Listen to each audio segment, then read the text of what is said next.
James Cameron. Before he drowned Leonardo DiCaprio, before he shot John Connor, before he sucked the golden immortality goo out of the brain of a space whale, James Cameron made a little film called Aliens. Directed and written by Cameron and released in 1986, Aliens is a movie that stands alongside Terminator 2 and The Empire Strikes Back as one of the best examples of a sequel done right. And in the same way that the original Alien was a landmark for science fiction horror, Aliens is a landmark for science fiction action. And by all accounts, this is a movie that should not have worked.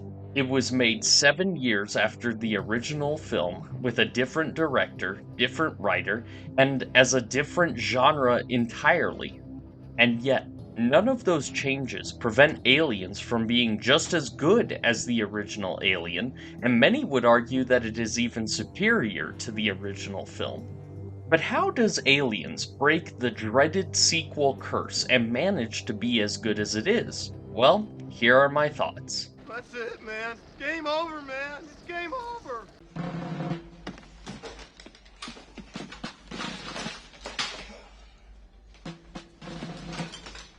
When making The Temple of Doom, Steven Spielberg lamented about the near impossible task of making a satisfying sequel to Raiders of the Lost Ark. Quote, "The danger in making a sequel is that you can never satisfy everyone. If you give people the same movie with different scenes, they say, 'Why weren't you more original?' But if you give them the same character in another fantastic adventure, but with a different tone, you risk disappointing the other half of the audience who just wanted a carbon copy of the first film with a different girl and a different bad guy. So you win and you lose both ways." What makes Aliens so special is that it is one of the rare sequels that strikes the perfect balance between the old and the new, making several callbacks to the original film, while also creating a story that expands on the first film rather than just repeating it beat for beat. And this is accomplished in a few key ways. Firstly, we have the title, which in and of itself speaks volumes. It is said that James Cameron pitched the movie to Fox by writing the title Aliens on a whiteboard but replaced the S with a dollar sign. And while Aliens was certainly made to make money, let's not kid ourselves, it doesn't feel like a cynical corporate cash grab. The title immediately intrigues you because you think, wow, just one alien was a huge threat in the first movie, so dealing with multiple at once immediately raises the stakes and scope of the story. Secondly, Ripley is the only returning character from the first movie, so there is never a callback that feels forced or like it is nostalgia baiting the audience. Thirdly, Aliens feels fresh because rather than try to recreate the horror of the original film, James Cameron opted to change the genre from horror to action.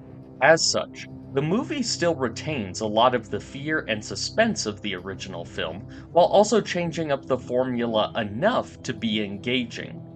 This change in genre also allows us to have a different cast of characters addressing the same threat. It is fun to watch Alien and Aliens back to back, to compare and contrast with how a bunch of civilians react to the xenomorph versus how a bunch of soldiers react to it. And speaking of the action, Say we take off, nuke the site from orbit. It's the only way to be sure. Let's do it. James Cameron took a lot of inspiration from his experience making the first Terminator film when making Aliens. The biggest comparison that can be made between Aliens and Terminator is how both blend suspense with action. Aliens begins with a slow burn of building up to the reveal of the xenomorphs. The initial landing at Hadley's Hope starts off with a tone of go get 'em patriotism, but it gradually grows more sinister as the Marines investigate the destroyed colony. Through this building of tension, when the action does happen, it feels that much more intense as a result. Like in the first Alien, the first encounter with the xenomorphs doesn't happen until the midpoint of the movie. But unlike the chestburster scene from Alien, the scale of the chaos is much greater, with half the Marines getting wiped out as soon as they encountered the xenomorphs. And this chaos is contrasted perfectly with how the Marines were introduced at the beginning of the movie. The introduction of the Colonial Marines is meant to establish how cocky and headstrong they all are.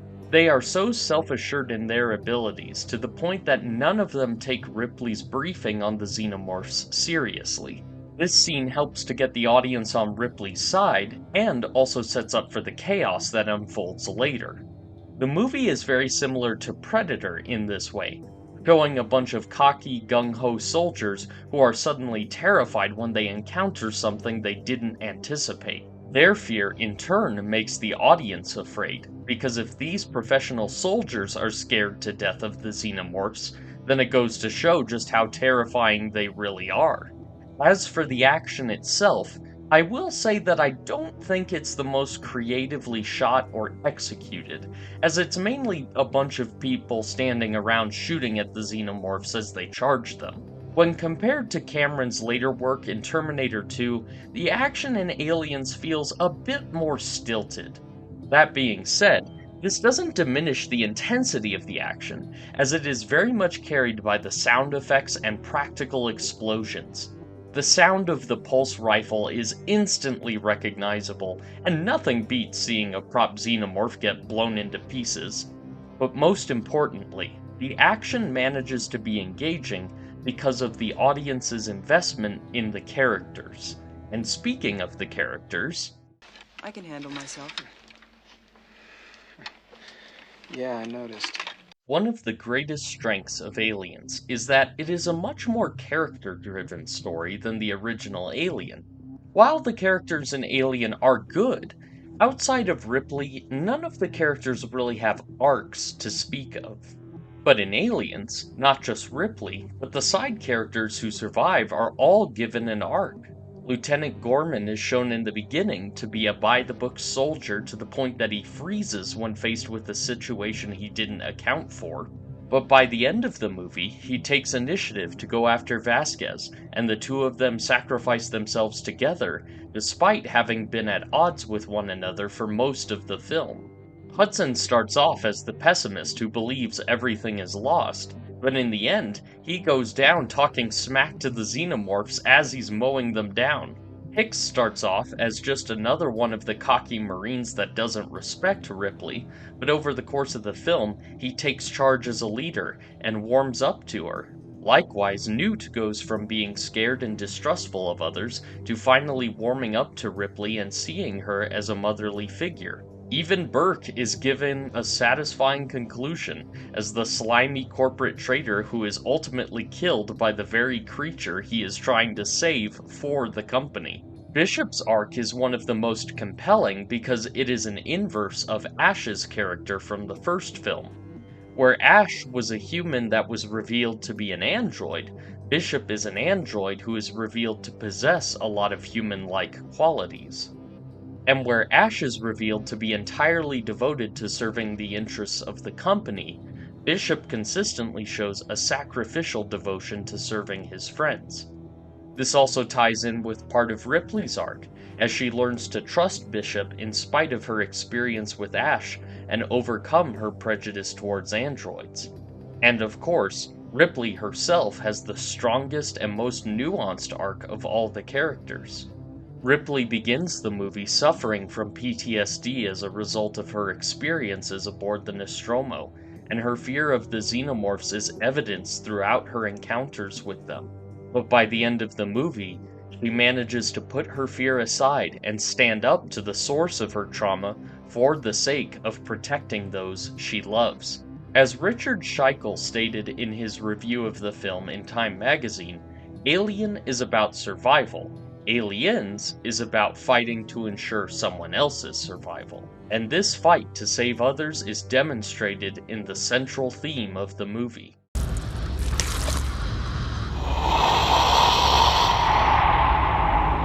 One of the core themes of Aliens is that of motherhood.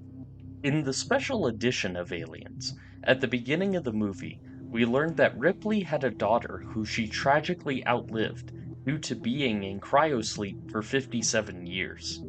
It blows my mind that this scene was cut from the theatrical version, as it gives so much more context for why Ripley develops such a strong emotional attachment to Newt.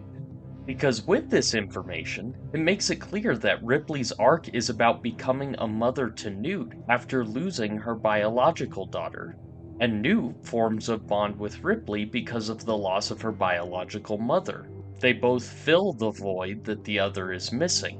It's a classic story of surrogacy that has been done many times in other stories, but it works so well because over the course of the movie, we get several scenes of Ripley and Newt bonding, and that relationship becomes the heart of the movie.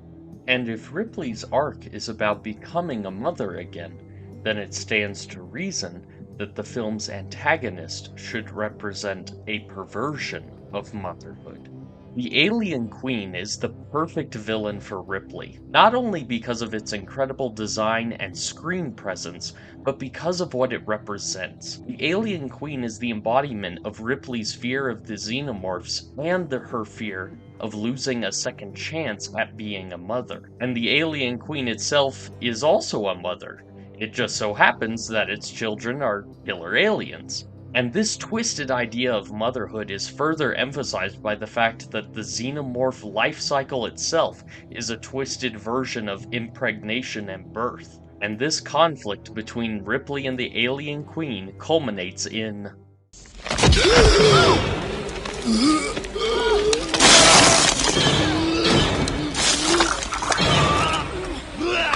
like the first movie, Aliens ends with a fourth act twist that is instantly memorable. While this does copy the structure of the first film, I think it still works because the way the climax plays out is different. In this climax, the stakes are higher because not only is Ripley in danger of dying, but Newt, Bishop, and Hicks are as well. The Alien Queen specifically targets Newt, wanting to kill Ripley's child out of revenge for Ripley killing her own children. Everything seems lost, but then, when Ripley comes out in the loader and delivers the iconic line, Get away from her, you bitch! It is easily the biggest crowd cheering moment of the whole franchise. And it is here that we truly see how far Ripley has come since the first movie. When she first encountered the xenomorph, she was on the verge of a panic attack. But here, she takes the Alien Queen in a head-on fight.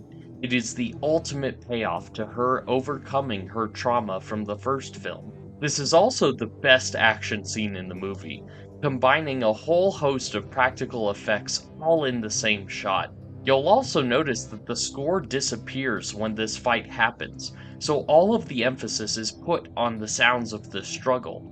There is a reason this is one of the most iconic fights in any sci-fi movie.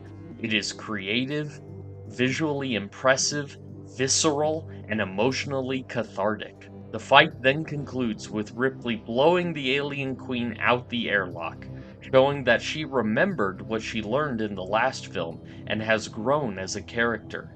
And it is Bishop, the android that Ripley didn't trust, who saves Newt from being sucked out into space. And afterwards, Newt rushes to Ripley, calling her mommy, thus showing that she has accepted Ripley as her new motherly figure. And the movie ends like the first film, with Ripley falling into a peaceful cryosleep, only this time, she is not alone. It is about as perfect a conclusion as you could have to a movie like this. Not bad for a human. Overall, Aliens is a more than worthy follow-up to Alien that expands the universe while still staying true to the original film. The action is exciting, the story is gripping, and the characters and their arcs are even more compelling than the first film. If you were to put a gun to my head, I'd probably say I prefer Alien to Aliens, but really it just depends on what I'm in the mood for.